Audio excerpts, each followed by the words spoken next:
Il fait déjà des carnages. Ils arrivent déjà pas à le tenir. Carreras, hein. Carreras lui-même qui galère sur lui. Tout va tellement bien au Real Madrid, hein.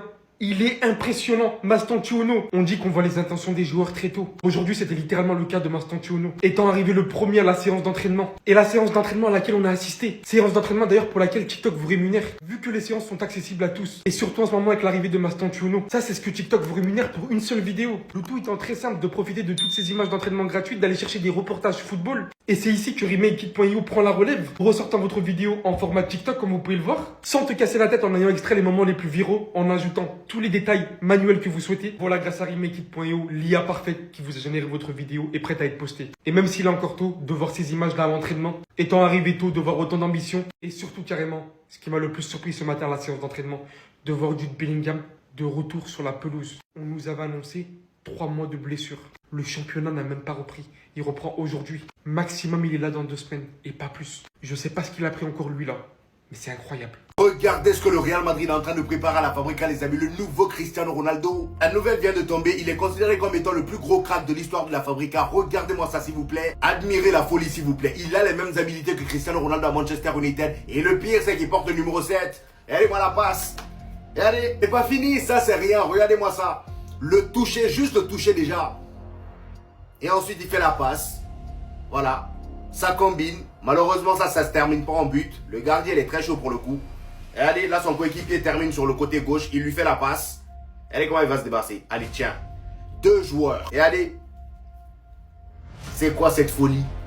C'est pas beau, ça. Ce qui est drôle, c'est que c'est même pas le seul technique. Voici son coéquipier aussi. Regardez. Pourquoi on voit pas ça à chaque fois? Mettez-nous plus de vidéos comme ça. C'est tout le temps des vidéos des cracks de la Masia qu'on nous montre. Nous aussi, on a ça chez nous. Regardez. Le gars, il est trop fort. Regardez comment il mélange tout le monde sur son passage.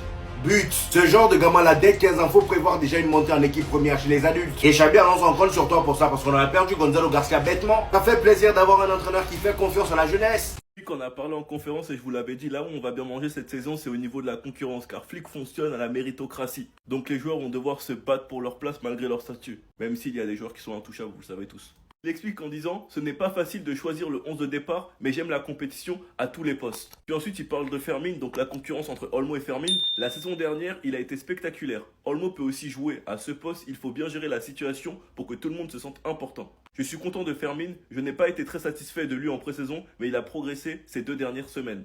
Puis il dit, je ne pense pas que nous ayons besoin de renforts, nous avons vu les performances de Gérard Martin en défense centrale, c'est une bonne option, j'aime les joueurs polyvalents.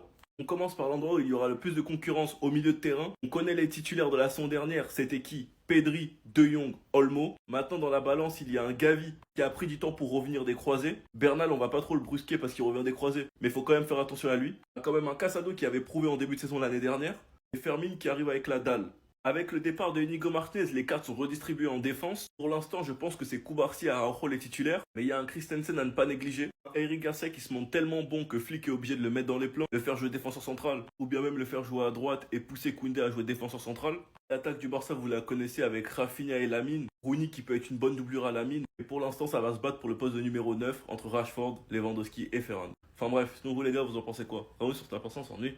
Les gars, je crois que ça y est, on y est. Aujourd'hui, le football est de retour. Et de quelle manière, les gars? Une des équipes les plus belles à avoir joué. Une des meilleures équipes du monde. L'équipe avec le plus gros mercato de cet été. Liverpool va rejouer un match officiel de football. Mais enfin, le football nous a manqué. L'occasion de voir les débuts de ce grand monsieur en Première Ligue.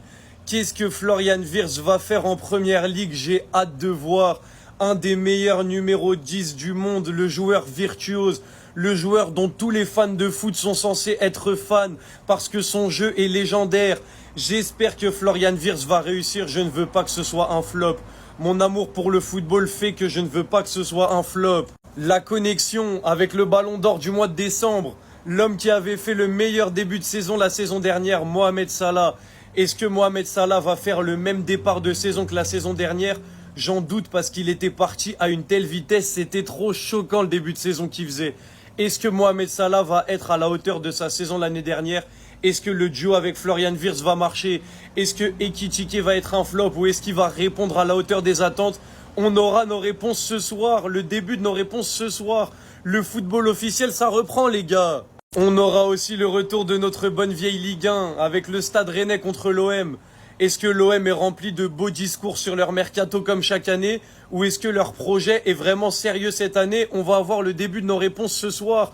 Les gars, je suis comme un ouf. C'est officiel, on peut le dire, le football est de retour. Quoi?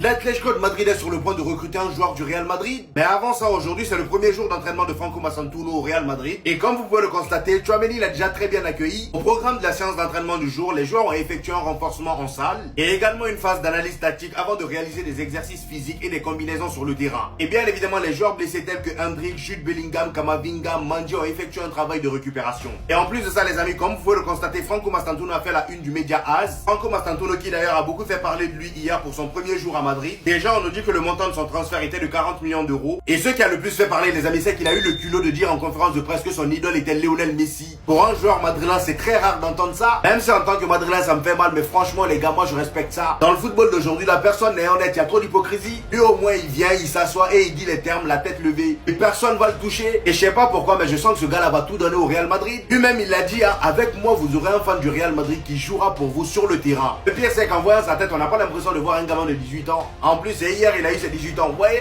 il a l'air très mature. Et pour terminer, les amis, le Real Madrid va se remplir les poches grâce à Takefusa Kubo. Tout simplement parce que l'Atlético de Madrid s'intéresse aux joueurs. Et au moment où je vous parle, malgré que Kubo joue à la Real Sociedad, le Real Madrid a encore un peu de droit sur lui. Il a actuellement une clause libératoire de 60 millions d'euros. Si l'Atlético de Madrid paye ça, et ben automatiquement, il y a 30 millions d'euros qui viennent dans les poches du Real Madrid. 50%, les amis. Ça, c'est fort. Il y a un gros malaise au Paris Saint-Germain, que vous le voulez ou non. Depuis la déclaration d'Achraf Hakimi sur le Ballon d'Or, on voit plusieurs vidéos de lui où il est totalement mal à l'aise face aux supporters. Et le pire, c'est que même les supporters l'ont remarqué. Regardez, à la fin du match face à Tottenham, les joueurs parisiens sont venus devant les supporters pour soulever le trophée 1 à 1. Et là, on peut voir Achraf Hakimi qui refuse de venir soulever le trophée. Là, c'était à Beraldo de soulever le trophée. Regardez bien Hakimi. Dès le départ, on a Pacho qui le tire pour venir devant les supporters. Mais regardez, il recule, il veut pas. Il a honte, il est mal à l'aise. Regardez attentivement ce qui va se passer et je vous montre la réaction des supporters juste après. Regardez, là il est parti tout derrière pour ne pas passer. Ils vont l'obliger à passer devant. Regardez, il prend le trophée. Là il est obligé. Il vient devant et il le soulève. Tout ça parce qu'il a fait une interview où il disait qu'il méritait le Ballon d'Or. Maintenant écoutez la réaction des supporters lorsqu'ils vont voir Hakimi un peu gêné. Hakimi.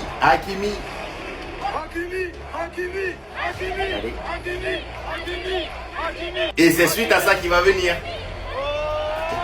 Ce genre de situation est tellement compliqué parce qu'on se retrouve avec un club qui a plusieurs prétendants pour le Ballon d'Or. Donc en vrai, Hakimi, est-ce que quelqu'un peut l'en vouloir par rapport à ce qu'il a dit? Non. On lui a posé une question, il a répondu et il a bien répondu d'ailleurs. C'est juste dommage pour lui que les supporters ont déjà fait leur choix, c'est Ousmane Dembélé. Et d'ailleurs, ça s'est vu dans cette vidéo. Hein.